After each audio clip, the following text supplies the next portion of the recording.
સ્કિનમાં એલર્જીની સમસ્યા કે જેમાં અર્ટિકેરિયા એટલે કે સીળસ નીકળે, ઢીમચાવું પડે ને આખા શરીરમાં સતત ઘણા વર્ષોથી એલર્જી થતી હોય, રોજની ઘણી બધી એલર્જીની ગોળીઓ ખાવી પડે, સ્કિન સ્પેશિયલિસ્ટને બતાવવું પડે, છતાં પણ જો ફાયદો ન થતો હોય તો આયુર્વેદની સારવાર અને ખાસ કરીને પંચકર્મ સારવારથી સીળસ કઈ રીતે મટે છે એના માટે આજે મારી સાથે જગદીશભાઈ છે કે જેમને આપણે સાંભળશું કે ખરેખર એમને શું પ્રોબ્લેમ હતો ને હવે શું થયું છે.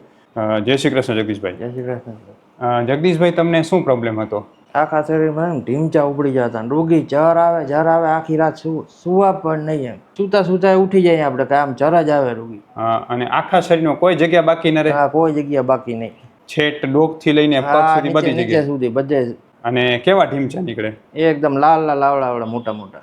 અને એવું કેટલા વર્ષથી તકલીફ હતી? 4 વર્ષથી. 4 વર્ષથી. અને એના માટે લગભગ તમે કેટલા અલગ અલગ ડોક્ટરને મળ્યા? 5-6 ડોક્ટરને બતાડ્યું. બધા સ્કિન સ્પેશિયાલિસ્ટ? સ્કિન સ્પેશિયાલિસ્ટ સારા સિટીમાં પાટણ, રાજકોટ કઈ જગ્યાએ બતાવ્યું છે? પાટણ બતાડ્યું, ગાંધીધામ, ભુજ, બધા સારા ડોક્ટરને બતાવ્યું ને? સારા ડોક્ટરને બતાવ્યું. તો શું નિદાન શું કરતા ડોક્ટર?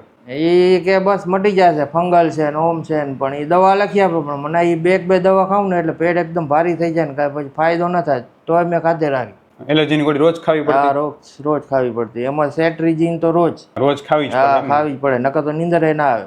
એક દિવસ પણ બંધ ન કરી શકો? ના, બંધ ન કરી શકો. અને એના માટે પછી આપણી હોસ્પિટલમાં આ સારવાર થાય છે, તમને કઈ રીતે ખબર પડી? બહુ મને ઘરેથી કીધું કે તમારા વાઈફે કીધું? વાઈફે કીધું કે ભાઈ યુટ્યુબમાં તમારો વિડીયો જોયો ને, અને એમને તકલીફ હતી એને કરાવ્યું હતું. એને સારું થઈ ગયું એટલે પછી તમે અહીંયા આવ્યા? પછી મને અહીંયા આવ્યો. અને પછી આપણે જે છે રેગ્યુલર પંચકર્મ સારવાર કરી 7 દિવસ બરોબર છે ને ટ્રીટમેન્ટ કરી, હવે કેવું છે તમને? બહુ સારું. પંચકર્મ કર્યા પછી તો બહુ સારું. હવે તમને જે સીળસની તકલીફ છે એ કેવી છે? એ તો સાવ મટી ગયો, પૂરેપૂરું મટી ગયું. એલર્જીની કોઈ ગોળી નથી? ગોળી નહીં, દવા નહીં, બીજી કોઈ દવા નહીં, બધું ખાવું હોય પીવું તો કાંઈ નથી થતું.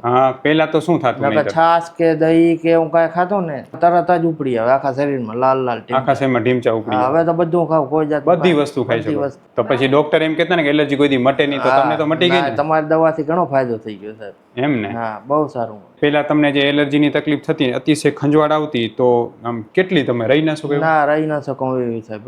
એ તો તમારી દવામાં કેટલા મહિનામાં જ મને બધું સાફ થઈ ગયું. અને આપણી ટોટલ કેટલા મહિના દવા ચાલી? 3 મહિના મેં ખાધી. 3 મહિના આપણી દવા બધું સાફ. અને 7 દિવસનો પંચકર્મ સારવાર અત્યારે 100% મટી ગયું? 100% મટી ગયું. બરાબર. હવે તમે જેમ કે પેલા તમે શું ન ખાઈ શકતા?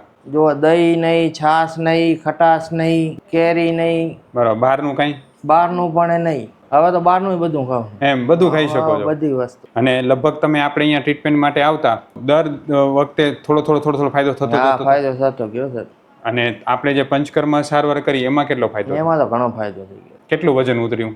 વજન 10 કિલો. પાચન કેટલું સુધર્યું? ઘણું સુધર્યું. અને જે બીપી ની એ બધી તકલીફ હતી એમાં બધું સાફ થઈ ગયું. એ અમારે બીપી પેલા 160-100 રહેતી, તમારી દવા ચાલુ હતી ને ત્યાં 130-90, 120-80 બરાબર એટલું રહેતું. અને ફેટી લીવર? એ પેલા ફેટી લીવર ગ્રેડ 2 હતું. તમારે પંચકર્મ કરાય ને તમારી દવા ચાલુ કરીને ગ્રેડ 1 થઈ ગયું. ગ્રેડ 1 થઈ ગયું. બરાબર છે. એ સાફ થઈ ગયું. પંચકર્મથી શરીરમાં ઘણો બધો સુધારો આવે. તમને પેલા કરતા શરીરમાં આળસ ને સ્ફૂર્તિમાં કેટલો સુધારો? ઘણો સુધારો થયો. પેલા તો આખું શરીર આમ ભારે લાગતું, ચલાલ રહેતું, કાંઈ સૂજે નહીં કામ કરું. તમારી દવા ખાધા પછી તો ઘણો ફાયદો થયો. અને શરીર એકદમ સ્ફૂર્તિમાં. અને જે તમે કહેતા કે રોજ તમારી એલર્જીની ગોળી એક ખાવી જ પડી, કેટલા મહિના ખાધી આપણે? એ તો મેં ઘણો ટાઈમ તમારી દવા ચાલુ કરીને પછી 10 દી પછી મૂકી દીધી. જરૂર નથી પડી? ના, જરૂર જ નથી. હજી સુધી જરૂર નથી પડી. અને ઓલા ઢીમચા ઉપડતા નથી? એ તો સાવ મટી ગયા. બરાબર છે. જગદીશભાઈ, તમારા જેવા ઘણા એવા પેશન્ટ હશે કે જે લોકો એલર્જીથી અતિશય હેરાન હશે, એમ શું કહેશો તમે એને આપણી પંચકર્મ સારવાર વિશે? અહીંયા જવું જોઈએ, બીજા ડોક્ટરને બતાવવું જોઈએ. એ દવા તમને બહુ ભારે પડે, તમારી દવા ગમે એટલી ખાવ ને તો કોઈ નુકસાન નથી કરતી. એટલે અહીંયા કને જવું જોઈએ ને અહીંયાની જ સારવાર લેવી જોઈએ. તમે મને જગદીશભાઈ કહો, તમે જ્યારે તમને આ એલર્જી ઉપડતી તો તમે રૂટીન કામકાજમાં કંટાળી જતા? અરે કંટાળી ગયું સાહેબ, મને કાંઈ સૂઝતું જ નહીં. મેડિકલે પેશન્ટ આવે ને તો અમારે એવું બાજુ ચર કરવા જવી પડે, પેશન્ટને ઊભા રાખવા પડે. પેલા જે છે આપણે ચડ કરવા માટે, એટલે ટૂંકમાં રૂટીન કામ બહુ ડિસ્ટર્બ થતું. અને રાત્રે ક્યારેક આંખ ઊંઘ ડિસ્ટર્બ થઈ જતી? હા, આખી રાત 1 કલાક નીંદર આવે ને પછી પાછું ચાલુ થઈ જાય. વળી બેઠો ચર કરવી પડે. પછી જે વળી સેટ્રીજીન ખાવું ને પછી નીંદર આવે.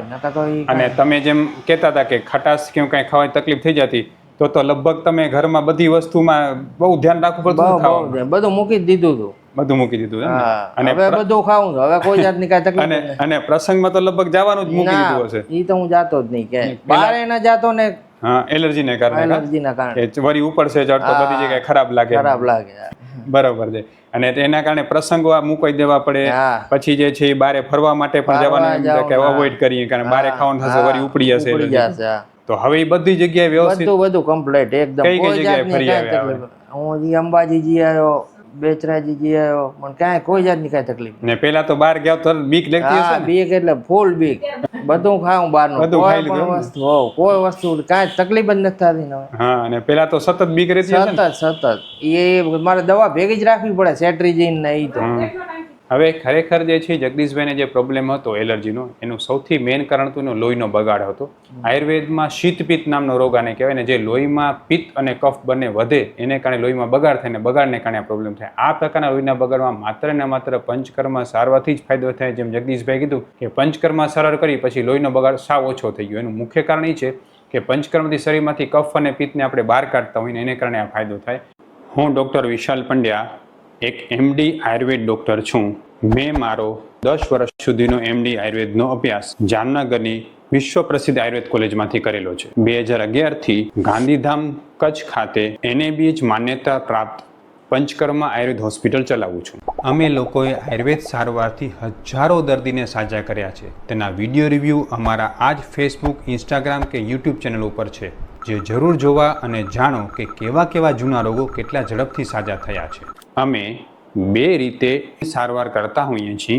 સૌથી પહેલાં તો કચ્છ કે એની આસપાસના દર્દીઓએ હોસ્પિટલમાં રૂબરૂ બતાવવા માટે આવવું, અને બીજું કચ્છથી દૂર રહેતા દર્દીઓ માટે ઘર બેઠા ઓનલાઈન દવા પણ મંગાવી શકે છે. વધુ માહિતી માટે નીચેના નંબર ઉપર હાય લખીને વોટ્સએપ કરો એટલે તમને ફીસ કેટલી છે, કોર્સ કેટલો કરવો પડશે વગેરે માહિતી વોટ્સએપમાં મોકલી આપશું.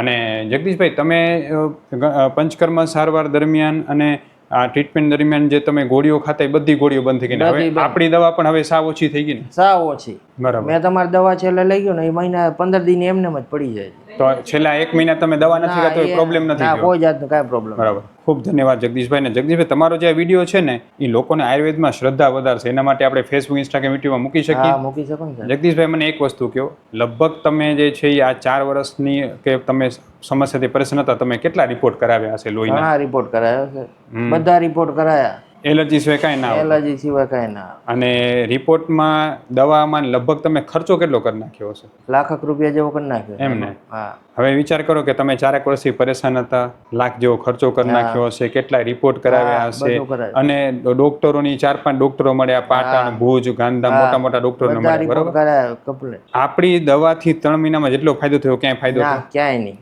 એ ગોળી ખાતો તો કેટલી વાર રાહત રહેતી? એ નહીં તો મને કલાક રહે બસ, પછી કાંઈ નહીં. અને પાછી તમારી problem દવાથી તો મને 15 દિવસમાં તો સાવ ફાયદો થઈ ગયો એમ ને? એકદમ. હા. તો મેઇન વસ્તુ છે આયુર્વેદ સારવારથી રોગ મૂળમાંથી મટે છે ને, એ આપણે અહીંયાથી સમજી શકીએ છીએ. એટલે ખરેખર આયુર્વેદ સારવાર છે ને સિરિયસમાં આટલી બધી ઉપયોગી ત્યાં છે. જવું જોઈએ, બીજે ક્યાંય જવું જ ના જોઈએ.